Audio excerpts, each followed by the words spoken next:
प्रात ज्योतिर समस्त दर्शक भाई भाई मानू मोर प्रेम नमस्कार। आउ एक कार्यक्रम ने आज आम आपण निकट को आसीपरिचु। आपण मैंने नियमित भाव में आम मानकर ये कार्यक्रम प्रात ज्योति को देखुंट आ मु विश्वास करुच्ची जे आपण मैंने कार्यक्रम द्वारा ईश्वर आशीर्वाद पाउछंती। जो अल्प समय आम ईश्वर वाक्य को आलोचना करुचु ध्यान करुचु ईश्वर निश्चय आम मान सहित कथा कहते। तेबे कार्यक्रम द्वारा जदि आपण आशीर्वाद पाउछंती दयाकरी अन्य मानक मध्य आपणकर बंधु परिजन मानक मध्य ए कार्यक्रम देखिबा निमंते आ समान को सुजोग दियंतु लिंक शेयर करंतु एवं ए कार्यक्रम संबंध रे जदि आपणकर कोनोसी प्रश्न संदेह थाए ता मान को जणांतु। आमे आपणकर प्रश्न एवं आपणकर संदेह को दूर करिबा पई चेष्टा करिवो। पुणी आपणकर जदि कोनोसी प्रार्थनार अनुरोध थाए ता मध्य मान को जणांतु आमे आपणक निमंते निश्चय प्रार्थना करिवो। तेबे आसंत माने आजर कार्यक्रम आरंभ करिबा। आउ ये कार्यक्रम को आरंभ करी आमने ईश्वर वाक्य बाइबल गोटे पद आमने पढ़िबा। केतटी पद आमने पढ़िबा माथ्यू तार 14 अध्याय आमने 22 पदरु 33 पद पर्यंत पढ़िबा। से स्थान रे प्रभु वाक्य बाइबल रे प्रकार लिखा जाए। से क्षण जीशु शिष्य मान को नौकार चढ़ी तांक आगरे अपर पारिक जीवाई बड़ाइले। पुणी से इतिमध्य लोक समूह को विदाय देले। लोक समूह को विदाय देला उत्तरे जीशु प्रार्थना करने निमंत अंतर हो पर्वत उपर गले। आउ संध्या होला परे से सेठारे एकाकी थिले। किंतु नौका सेतेबेले कूलरू अनेक दूर थिला। पुणी एवं प्रतिकूल वायु हेतु ताहा लहड़ी रे टळमळ होउथिला। किंतु रातिर चतुर्थ प्रहर रे से समुद्र उपर चली समान पाखक आसिले। पुणी शिष्य मैंने तांको समुद्र पर चलिबार देखी उद्विग्न होई कहिले ए तो भूत आउ समाने भय चित्कार कले। किंतु जीशु से क्षणी समान सहित कथबार्ता करी कहिले साहस धर ए तो मु भय कर नहीं।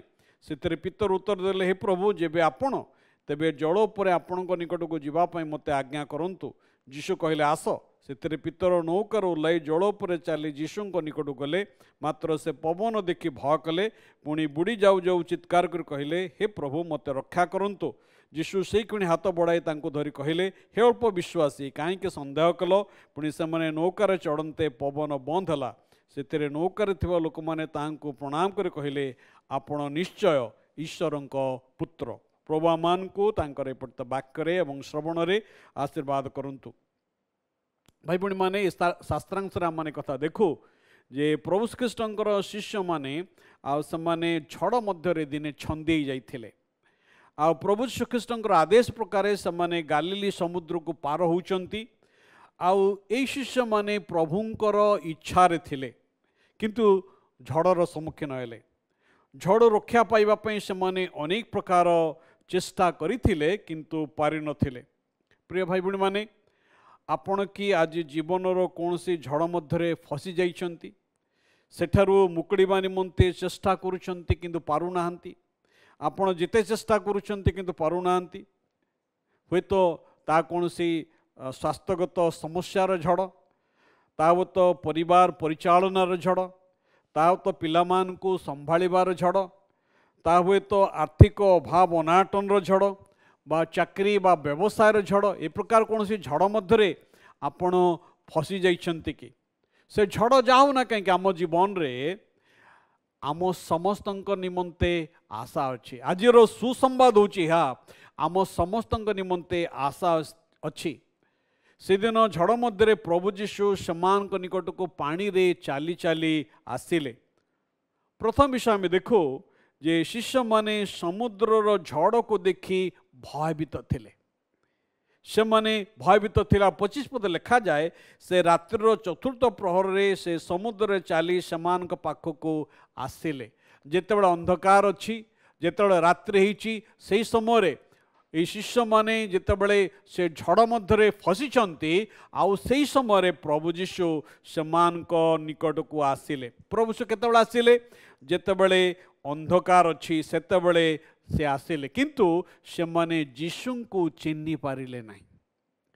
से माने जीशु को चिन्ह पारे ना भाविले से माने भूत देखुंट आउ से माने जीशु को देखी भय चित्कार कले।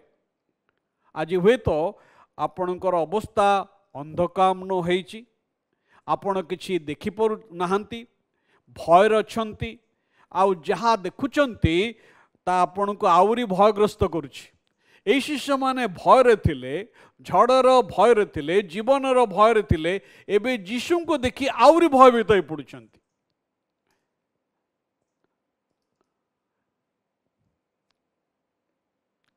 आपण हुए तो मनरे प्रश्न करुछंती जे मोर ए समस्यार झड़ मध्यरे, ए दुखर झड़ मध्यरे, ए अभाव अनाटन झड़ मध्यरे ईश्वर कहांती, कोठी ईश्वर अछंती? मु एते दान कली, एते पूजा कली, एते उपवास कली, एते समस्त धर्म कर्म पुण्य कार्य कली, ईश्वर कहांती? मोर ए दुख दुर्दशा समय, ए झड़र समय ईश्वर कहांती? भाई भणी माने आज सुसंवाद होची ईश्वर अछंती। ईश्वर अछंती और ईश्वर आपन को प्रेम करंती। एब्री तार 13 अध्याय 5 पद लिखा जाए, आम्भे तुमको केबे हे छाड़िबा नहीं, आम्भे तुमको केबे हे परित्याग करिबा नहीं। बाइबल ईश्वर कथा कहती आम्भे तुमको केबे छाड़िबा नहीं। से आपणकर जीवनर झड़र मध्यरे, अंधकार मध्यरे से अछंती। आपण तांको हुए तो देखि पारु नांती, आपण हुए तो तांको चिन्हि पारु नांती। से आपणकर संगर अछंती। एई शिष्य माने जेतेबेले आकस्मिक विपदर सम्मुखीन होउछंती, आउ सेई समय जीशु आसिले। भाई भणी माने लोक माने आमानकर सुख समय आमानकर संगी हुंती, आमानकर आनंद समय आमानकर संगी हुंती, आमानकर जेतेबेले भल किछि चालू थाए सेई समय आमर संगी हुंती। मात्र जेतेबेले शिष्य माने विपदर अछंती, तांकर जीवन रक्षा करबा निमंते लड़ाई करुछंती, आउ सेई समय प्रभु यीशु आसिले। मार्क तार 6 अध्याय 48 पदरे लिखा जाए, प्रतिकूल वायु हेतु सेमानकु नौकारे बाइबा पई बहुत कष्ट होउथला। से कष्ट पाउथिबा देखी सेमान को निकट को आसिले। ईश्वर देखती जो आम कष्ट मध्य अच्छु, दुख मध्य अच्छु, समस्या मध्य अच्छु, ईश्वर आम निमंते चिंता करती, आउ से आम निकट को आसती। जेतेबेले आमने जीवन रे भयभीत होता से समय ईश्वर आम निकट को आसती। जेतेबेले से भाबुथिले आउ बंचिबार कौन से आशा नहीं, किंतु यीशु आसिले। आपण जो भावुंट जहाँ मोर बंचार कौन से अर्थ ना, आउ कौन से आशा नहीं, सबकि सरीगला। भाई भणी माने कौन से भूल निष्पत्ति नियंतु नहीं। आपण जीवन रे आशा अच्छी, से आशादाता आपण निमंते आसी अच्छी। से माने गभीर जल रे थिबा बेले यीशु आसिले। जेतेबेले ए समुद्र गर्जन करुची, ढेउ तरंग ऊपर को उठुची, जेतेबेले तांको डंगा पानी रे बुड़ी जाउची, से समय यीशु आसिले। जेतेबेले माने भय करुचंती, से समय यीशु आसिले। जो समुद्र को ए शिष्य माने भय करुथिले, से समुद्र पानी रे यीशु चाली चाली आसिले। बाइबल रो परमेश्वर से आश्चर्य कर्म करिबारे अद्वितीय। से चाली चाली आसिले। कि सुंदर साक्ष्य, कि सुंदर आश्चर्य संवाद। से समान को कहउचंती, झड़ को भय कर नहीं, मु ए झड़ ठारू बड़ अटे।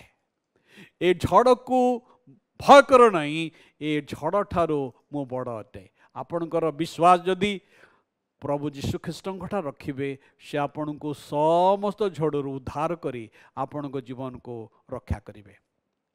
प्रार्थना करिबा। प्रभु तुम पवित्र महानाम को धन्यवाद दौचु।